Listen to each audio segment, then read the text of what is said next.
Hello friends, हम आज का द इंडियन एक्सप्रेस डिस्कस करेंगे। तो यहाँ पे फर्स्ट न्यूज़ है, government seeks foot into make AIIMS more easily fall in line. तो अभी हम देख रहे हैं कि गवर्नमेंट का स्टांस धीरे धीरे चेंज हो रहा है। गवर्नमेंट आईएम्स की ऑटोनॉमी को इरोड करने की कोशिश कर रही है।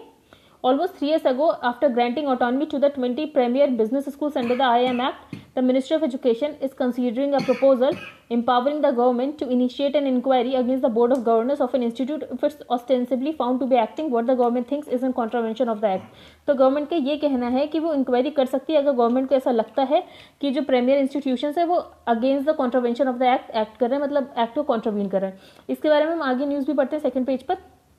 इसमें बेसिकली ये बोला है कि आईआईएम ने अपने कुछ कोर्स स्टार्ट किए हैं जिसमें वो मास्टर्स की डिग्री 1 साल के उस पर देने की बात करें कि 1 ईयर एमबीए डिग्री होगी। तो यूजीसी का ये कहना है कि कोई भी मास्टर्स डिग्री 1 साल में नहीं हो सकती, लगभग 2 साल की, तो कम से कम 2 साल की तो होनी चाहिए। तो आईआईएम एक्ट जो कि इफेक्ट में आया था जनवरी 31, 2018 को, वो स्वीपिंग पावर देता है 20 बिजनेस स्कूल्स को, इंक्लूडिंग जो भी डायरेक्टर्स, चेयरपर्सन जो भी अपॉइंट करने होते हैं वो आईआईएम खुद अपॉइंट करता है।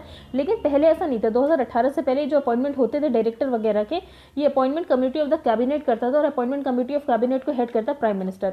लेकिन जब से ऑटोनॉमी मिली आईआईएम को 2018 से, अभी ये बात चल रही थी कि हम 1 year MBA degree IIM introduce करने की बात कर रहा था।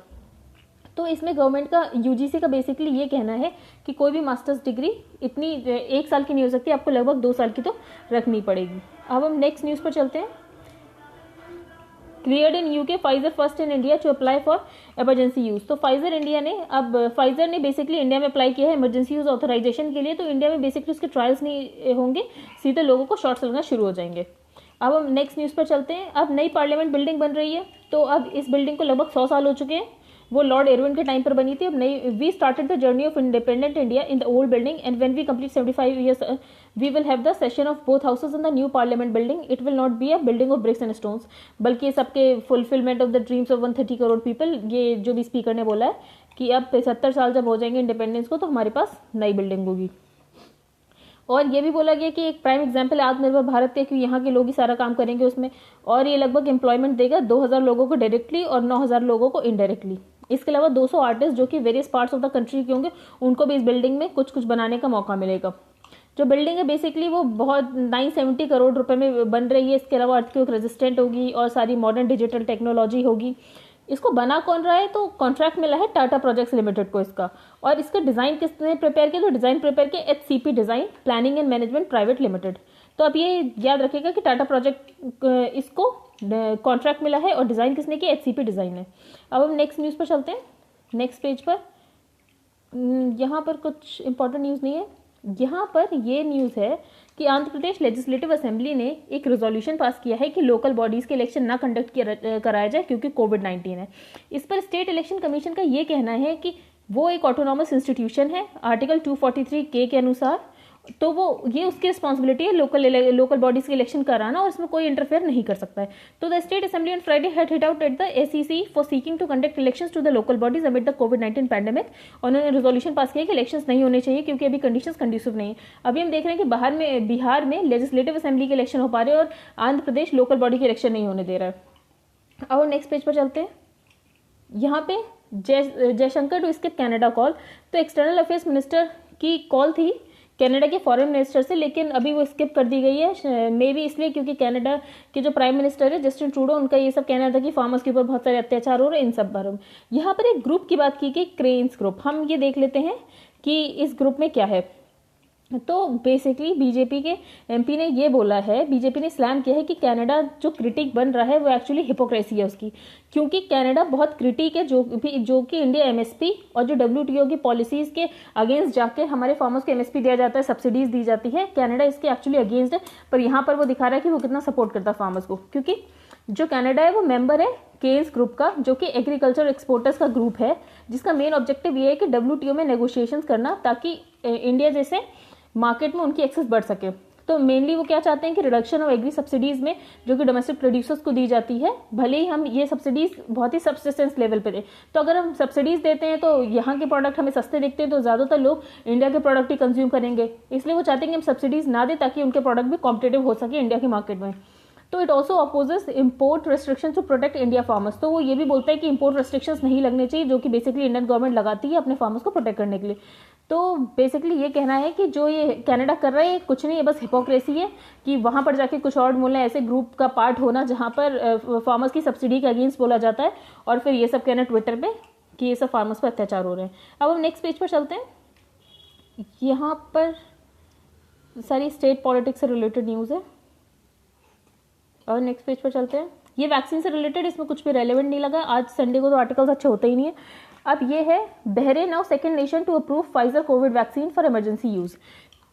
तो अब यूके के बाद बहरीन सेकंड नेशन बन गया जिसने कोविड वैक्सीन, जो फाइजर की कोविड वैक्सीन, उसको अलाउ कर दिया इमरजेंसी यूसेज के लिए। तो the island kingdom of Bahrain said it has become the second nation in the world to grant an emergency use authorisation for the corona virus vaccine made by Pfizer and its German partner BioNTech. अब US court orders full DACA restoration in relief to undocumented migrants. तो अब Trump administration का एक decision था, तो उस decision को federal court ने री इंस्टेटमेंट ऑफ द ओबामा एरा, जो ओबामा एरा में एक प्रोग्राम शुरू किया तो उसको री इंस्टेट कर दिया फेडरल कोर्ट ने। तो वो प्रोग्राम बेसिकली ये था कि जो अनडॉक्यूमेंट इमिग्रेंट्स हैं जो कि यूएस में आए थे एज अ माइनस, तो उनका डिपोर्टेशन ना हो, a ruling that will help a large number of Indian migrants. तो ऐसे बहुत सारे इंडियन माइग्रेंट्स को भी ये रूलिंग हेल्प करेगी।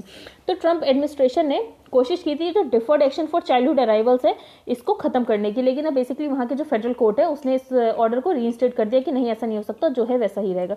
This means the protection offered by the DACA to undocumented immigrants brought to the US as minors, often called dreamers, can be diluted or taken away by new administration if the protections were written into law। तो basically इनका ये कहना है कि जो protections देते हैं तो ये पॉलिटिकल पार्टीज पर नहीं डिपेंड होना चाहिए, तो आप इसको एक लॉ बना दें ताकि वहाँ पर जो लोग रह रहे हैं उनका फ्यूचर इस बात पर ना डिपेंड करे कि कौन सी पॉलिटिकल पार्टी आ रही है।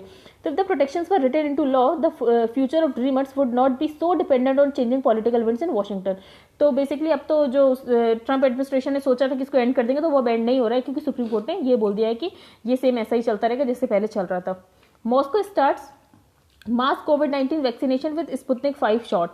तो स्पुतनिक 5 कोविड-19 शॉट उन्होंने देना शुरू कर दिए लगभग 70 क्लिनिक्स में। तो रशिया का फर्स्ट मास वैक्सीनेशन शुरू हो गया against the disease the cities corona virus task force. अब ये जो स्पुतनिक 5 है इसके ट्रायल्स इंडिया में भी चल रहे हैं, तो अब इसका रिजल्ट इंडिया में आना बाकी है कि इसके क्या रिजल्ट आने वाला है, कितनी एफिकेसी होगी। US ends exchange programmes with China calling them propaganda. तो यूएस और चाइना कुछ प्रोग्राम करते थे, कल्चरल प्रोग्राम्स, जिसमें बच्चे उनके यहाँ से वहाँ एक दूसरे से कल्चरल टाइज बढ़ती थी। तो यूएसए का मेनली ये कहना है कि चाइना इन सारे प्रोग्राम्स के थ्रू अपने सॉफ्ट पावर प्रोपेगेंडा फैलाता था। तो the US state department said on Friday it had ended 5 cultural exchange programmes with China calling them soft power propaganda tool. तो यूएस ने बेसिकली उनको एंड कर दिया ये कह के कि सॉफ्ट पावर प्रोपेगेंडा टूल्स है। तो ये सारी बातें आप कुछ रिलेशंस में याद रख सकते हैं कि कैसे रिलेशंस चल रहे हैं उनके बीच में। Trump orders all American troops out of Somalia. अब जैसे ट्रंप का ये कहना था कि हम अपने ट्रूप्स को अफगानिस्तान से कम कर रहे हैं, इराक से उन्होंने हटा लिया, वैसे उन्होंने बोला कि हम सोमालिया से भी अपने ट्रूप्स हटा रहे हैं। तो they will pull US forces out of Somalia where they have been trying to push back advances by Islamic insurance agents. तो वहाँ पर जो भी टेररिस्ट एजेंट्स हैं उनके खिलाफ वहाँ की जो आर्मी है उसको वो क्या करते हैं, उनको वो ट्रेन करते हैं। तो बेसिकली उनके 700 ट्रूप्स हैं सोमालिया में, वो उसको वापस ला रहे हैं। Most special operation troops who have been conducting training and counter terrorism missions. तो वो क्या करते थे, वहाँ के जो आर्मी वाले लोग होते थे उनको ट्रेनिंग वगैरह प्रोवाइड कराते थे। तो वो लगभग जनवरी 15 से वहाँ पर चले जाएंगे, 5 days before president elect Joe Biden ने शेड्यूल टू बी इनॉग्रेटेड। तो अभी सोमालिया से निकालने से पहले ये अफगानिस्तान और इराक में भी वो अपनी प्रेजेंस धीरे धीरे कम कर रहे हैं। फिर नेक्स्ट न्यूज़ है Japan journey to an asteroid ends with a hunt in Australia's outback. तो जैसे हमारी एजेंसी है तो वैसे ही जापान की भी एजेंसी है JAXA. Japan's space agency is nearing the end of a journey of discovery that aims to shed light on the earliest years of the solar system। तो बेसिकली जो जाक्सा का space agency का mission था ये यही था कि जो सोलर सिस्टम है तो उसके अर्लीस्ट ईयर्स के बारे में पता चल पाए। ये मेनली एक एस्टेरॉइड है राइगू, जो कि एक डार्क कार्बन रिच रॉक है, उसके सैंपल्स कलेक्ट करके लाएंगे, उससे पता करेंगे कि ओरिजिन ऑफ लाइफ कैसे हुआ होगा अर्थ पे, या सोलर सिस्टम कैसे कैसे बना होगा, इन सब देखेंगे। बेसिकली कहाँ लैंड करने वाले, ऑस्ट्रेलिया की धरती पर लैंड करने वाला है। But first it is going to have the go on scavenger hunt in the Australian outback.